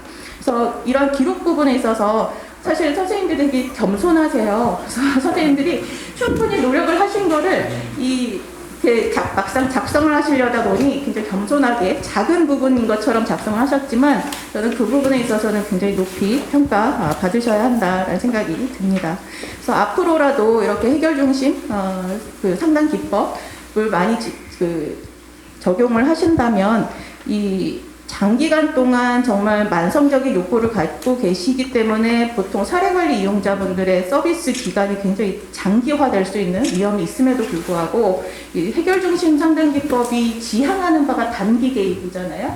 그래서 그런 부분에서 봤을 때 이 당사자가 내가 할 수 있다. 이제 앞으로 음주도 많이 줄일 수 있을 것 같다. 이제 그러한 또 목표를 달성하는 데 있어서 그 취업하신 교장 선생님의 조언이나 이런 부분들을 계속적으로 지원해 주시고 가능하면 비공식 자원들의 체계를 좀 더 조직화하신다면 훨씬 더 의미 있는 결과를 볼 수 있을 것이다 이런 생각이 듭니다. 네, 자 그래서 뭐 종합적으로 이제 말씀을 드리자면 정말 이 사회복지 실천, 아까 사회사업이냐 사회복지냐 이제 황정훈 교수님의 이제 기조 강연도 들었습니다만. 저는 어쨌든 사례 관리가 관계 중심의 어떤 변화를 추구하는 그런 효율성을 추구하는 방법이다라고 생각한다면 이 신뢰 관계를 토대로 움직여야 한다는 기본은 우리가 놓치면 안 될 것 같아요. 그래서 그런 차원에서 정말 이 과중한 업무에도 불구하고 이 학계와 실천의 현장을 계속적으로 연결시켜 갈 수 있도록 해주시는 이제 사례관리자 선생님의 현장에 계시는 선생님들의 그런 열정과 노고에 이제 감사와 존경을 포함하면서 토론을 마치도록 하겠습니다. 네, 감사합니다. 우리 이어서 바로 김영준 교수님 토론해 주십시오. 안녕하세요. 안녕하세요. 네, 저 부천대학교에서 온 김형준입니다. 저는 두 번째하고 세 번째 노인 특화팀하고 지역 조직화팀의 그 연구 사례에 대해서 토론하도록 하겠습니다. 토론 전에 정말 귀한 자리에 저를 초대해 주셔서 너무 감사하고요. 여러분들의 어떤 그 실천의 부분에 있어서 제가 조금이라도 좀 도움이 돼야 되는데 라고 하는 큰 부담감을 안고 있습니다. 자, 먼저 그 두 번째였죠. 우리 노인 특화팀의 어르신 프로그램인데요. 이 이야기를 다 들으면서 이제 성과를 분명히 내고 목표를 좀 달성한 이제 그렇게 이제 결과가 나왔습니다. 그런 의미에서 상당히 많이 애를 쓰셨다라고 생각을 좀 하고 있고요. 그동안에 어떤 어르신들의 건강을 위한 특히 인지, 정서, 신체 부분의 강화를 위한 여러 가지 프로그램들이 사실 있었잖아요. 있어 왔는데 우리 복지관에서는 특별히 이런 어떤 웰텍이라고 하는 부분을 활용을 해서 이런 사업들을 한 건데 제가 궁금한 거는 기존의 이런 어떤 어르신들 건강을 위한 프로그램과 우리 프로그램의 어떤 좀 차이점이 뭐였을까를 좀 생각을 했었어요. 그랬을 때 그런 이제 도구와 뭐 기계 이런 것들을 좀 활용을 한 것이 기존 다른 프로그램들과의 차이점이었을 텐데 그랬을 때 뭐가 더 좋았을까가 좀 궁금했습니다. 그런 도구들을 활용하지 않고도 기존의 어르신들의 어떤 인지라든지 이런 부분들을 증진시켜 왔던 프로그램들이 있었는데 그런 프로그램과 우리가 했던 이 프로그램에 있어서의 어떤 좋았던 점, 저는 그게 일단은 제가 좀 궁금해요. 그래서 그걸 좀 여쭤보고 싶고요. 특별히 저는 그런 측면에서 여기서는 이제 이용하신 분들의 변화, 긍정적인 변화에 대한 측면들이 나와 있는데 저는 혹시 제공하셨던 우리 선생님들은 어땠을까? 그게 좀 많이 궁금했어요. 그동안 계속 어떻게 보면 직접적으로 뭐 진행하기도 했었을 텐데 그런 것들을 위해서 근데 그런 부분들을 혹시 기계나 뭐 이런 부분들이 좀 해줌으로 인해서 제공하시는 선생님들에게 오는 뭐 장단점들은 무엇이었을까? 혹시 그런 장점들이 더 있다라고 한다면 그래서 선생님들이 좀 더 에너지 투입이라든지 이런 측면에서의 어떤 세이브할 수 있는 그런 부분들이 있다라고 한다면 저는 그런 측면도 우리가 좀 고려해 봐야 되지 않을까 생각을 하거든요. 그런 측면에서 한번 듣고 싶고요. 두 번 이제 지역 조직화 팀으로 넘어가겠습니다. 이번 이 사업도 제가 개인적으로는 상당히 관심을 갖고 있는 부분이었어요. 저 개인적으로 TV를 통해서 먼저 우리 하늘공동체 보니까 지금 이제 느끼는 건데 초창기였던 것 같네요. 지금 이렇게 지금 12년간의 하늘공동체 사업이었으니까요. 우리가 뭐 마을 만들기 뭐 사업이다, 뭐 마을 만들기 운동이다, 뭐 여러 가지 이야기들도 많이 하지만 그런 마을 공동체를 만드는 게 단시적인 단기간에 이루어질 수도 없고 한 가지 사업으로 이루어질 수 없는 일일 텐데 그래서 사실 단명한 프로그램들이 많잖아요. 표방은 마을 공동체를 이제 추구한다라고 표방하면서 사실 단명하는 그런 사업들이 많은데 우리 거기에 비해서 우리 하늘 공동체는 12년 동안 이루어져 왔고 그런데 마지막에 좀 많이 아쉽습니다. 지금 이제 그만 종결을 한다고 해서 많이 아쉬운데 이게 쭉 말씀을 들어보면 조직화의 원칙을 아주 잘 충실히 하고 있는 것 같아요. 우리 사례관리에서도 교수님 말씀하신 것처럼 초창기 복지관 주도였다면 이제 시간이 지나면서 복지관이 좀 빠지려고 하는 모습들, 그러면서 주민들이 자체적으로 할 수 있도록 지원하는 모습들을 제가 볼 수 있어서 참 좋았다라는 생각이 듭니다.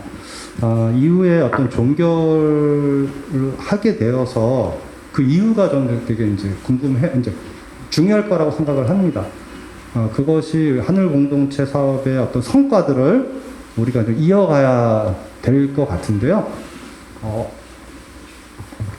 제가 생각하기에 하늘 공동체 사업을 통해서 가장 남는 거는 결국은 저는 주민 주체라고 생각을 합니다. 그래서 그런 주민 주체분들 이후에 지역 조직화 사업의 동력으로 어떻게 정말 참여하실 수 있는 그런 주민 주체들이 어느 정도 좀 발굴이 되었다고 할까요?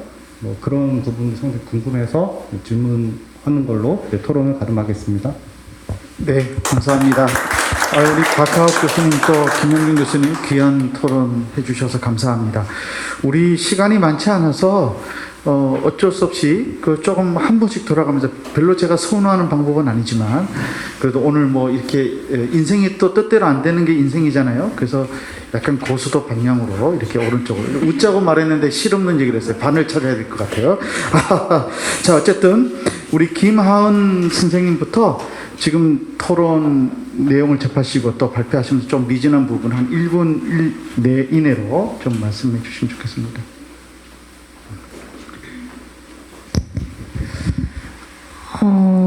저의 사례가 종결을 준비하고 있는 사례예요.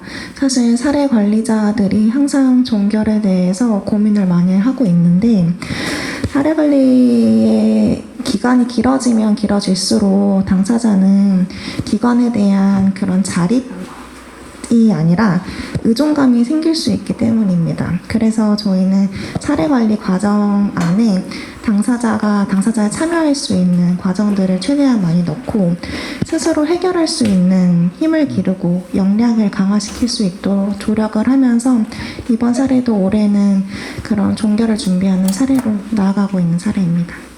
네, 우리 한 번 더 박수 부탁드리겠습니다. 수고하셨습니다. 다음으로 우리 조윤영 팀장님 간략하게 좀 말씀해 주십시오. 네, 여기 앉아서 얘기하니까 한결 편안하네요.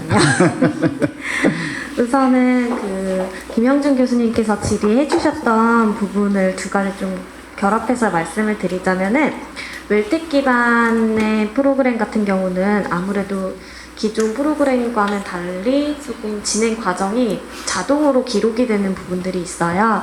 그러다 보니까 그 기록 과정을 어르신들도 스스로 좀 보시면서 참여를 하시다 보니 담당했던 담당자도 그 기록을 매번 수기로 하지 않아도 조금 과정의 변화를 확인할 수 있었고 어르신들도 그 부분을 확인하실 수 있어서 과정 속에서 어르신들이 되게 긍정적인 반응을 보이셨어요. 초반에는 기계에 대한 좀 거부감 때문에 두려워하긴 하셨지만 점점 친숙해지시면서 좀 더 오래 많이 하고 싶어 하셨던 아쉬움을 많이 표현을 하셨습니다. 네, 감사합니다. 네, 박수 부탁드립니다. 감사합니다. 자, 우리 끝으로 이민지 대리님 네. 말씀 부탁드립니다. 네, 저희는 하늘 공동체를 운영하면서 많은 지역 주민들을 만나고 그들이 이제 리더로서 활동하시는 모습을 봐왔습니다. 발표에서도 말씀드렸듯이 그분들이 이제 정말 많은 에너지를 쏟으셨어요. 하늘 공동체에다가. 그러다 보니 이제 소진을 좀 많이 경험을 하셨지만 현재 지금 하늘공동체가 사업운영 전환을 맞이하고 있는 시점에서는 그들과 함께 하고자 하는 것들을 이야기 나눈다면은 함께 할 수 있는 동력을 가지고 있는 상태이시긴 하고요. 그리고 저희 지역 조직화팀에서는 현재 이미 있는 기존 리더분들도 중요하지만 새로운 주민분들도 좀 만나 뵙고 리더로서 같이 성장해 나갈 수 있도록 노력하고자 하는 부분이 있습니다. 왜냐하면은 그 한 무리의 주민 리더한테만 너무 집중을 하다 보니 기관도 그 리더들도 서로한테 너무 집중을 하게 되더라고요. 그러다 보니 이제 여러 명의 주민 리더를 발굴하기 위해서 주민 모임을 좀 개설하고 기존에 있는 주민 모임들도 만나가면서 함께 하고자 하고 있습니다. 네. 네, 감사합니다. 우리 박수 한번 부탁드리겠습니다. 이 사례집 보니까 연구 보고서가 6개 담겨 있는데 오늘 아마 여러 가지 시간적인 제약 때문에 3개 팀을 이렇게 발표로 선정해서 하신 것 같아요. 6개 사례 연구 다 하나하나 주옥 같은 내용들로 들어있어서 정말 너무 많은 배움이 되었다는 생각이 듭니다.